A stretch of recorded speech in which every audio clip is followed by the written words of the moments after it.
రంగారెడ్డి జిల్లా Ibrahimpatnam municipal chairman ఎన్నికపై ట్విస్టుల మీద ట్విస్టులు కొనసాగుతున్నాయి. చైర్మన్ ఎన్నిక పూర్తయినట్లు సంతకాలు సేకరించినా ఆర్టీఓ అధికారిక ప్రకటన చేయలేదు. చైర్మన్ ఎన్నిక పూర్తయినట్లు ప్రకటించడానికి ముందే హైకోర్టు స్టే విధించినట్లు తెలుస్తోంది. దీంతో చైర్మన్ ఎన్నికకు బ్రేక్ పడినట్లు సమాచారం. 19వ వార్డు కౌన్సిలర్ ఆకుల యాదగిరిని ఎవరో కిడ్నాప్ చేశారని ఆయన కుమారుడు హెబియస్ కార్పస్ పిటిషన్ వేశారు. ఆ పిటిషన్పై విచారణ చేపట్టిన హైకోర్టు ఎల్లుండి తమ ముందు యాదగిరిని హాజరుపరచాలని ఆదేశాలిచ్చింది.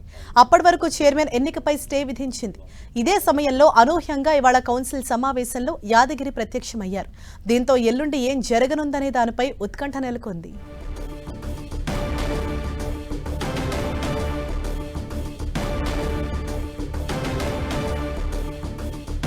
ఇదే విషయంపై మరింత సమాచారం మా ప్రతినిధి కిరణ్ మనకు అందిస్తారు. కిరణ్, తెలంగాణలో పెండింగ్ పడిన మున్సిపాలిటీకి సంబంధించి చైర్మన్ వైస్ చైర్మన్ ఎన్నిక కొనసాగుతున్నా కానీ రంగారెడ్డి జిల్లా ఇబ్రహీంపట్నం మున్సిపాలిటీకి సంబంధించి కూడా చైర్మన్ వైస్ చైర్మన్ ఎన్నిక సంబంధించి ఇంకా గందరగోళం కొనసాగుతున్నట్లుగా మనమైతే చెప్పుకోవాల్సి ఉంటుంది. నిన్న ఒక వార్డు కౌన్సిలర్ కనిపించట్లేదంటూ కుటుంబ సభ్యులు హైకోర్టును ఆశ్రయించడం, ఆ తర్వాత స్టే వచ్చిందంటూ కూడా ఉదయం నుంచి ఎన్నికల అధికారులు ఇటు చైర్మన్ ఎన్నిక అయిపోయిన తర్వాత వైస్ చైర్మన్ ని పెండింగ్ లో పెట్టారు. కానీ ప్రస్తుతానికైతే ఇంకా ఎన్నికైన చైర్మన్ కి సంబంధించి కూడా ధృవీకరణ పత్రం ఇవ్వకపోవడంతో కూడా గంటల తరబడి ఎదురు చూస్తున్న పరిస్థితి కనిపిస్తుంది. ఇంకా ఇబ్రహీంపట్నం మున్సిపల్ ఆఫీస్ లో ఇంకా ఎన్నికల అధికారులతో పాటు వివిధ పార్టీలకు సంబంధించిన కౌన్సిలర్ అంతా కూడా వెయిట్ చేస్తున్న పరిస్థితి కనిపిస్తుంది. ఒకవైపు స్టే వచ్చిందంటూ చెప్తున్నా, స్టే కాపీ వచ్చిన తర్వాత దాన్ని బట్టి నిర్ణయం తీసుకునేందుకు ఎన్నికల అధికారులతో పాటు స్థానిక ఆర్టీఓ కూడా చూస్తున్న పరిస్థితి కనిపిస్తుంది.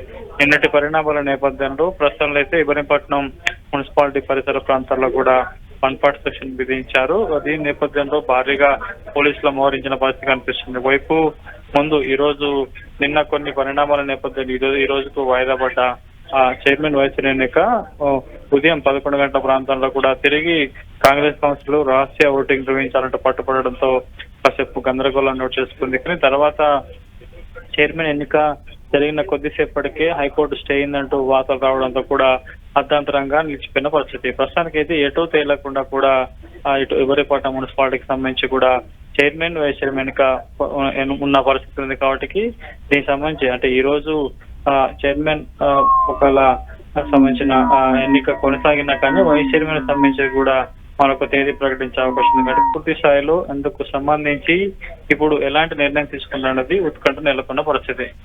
Thank you Kiran.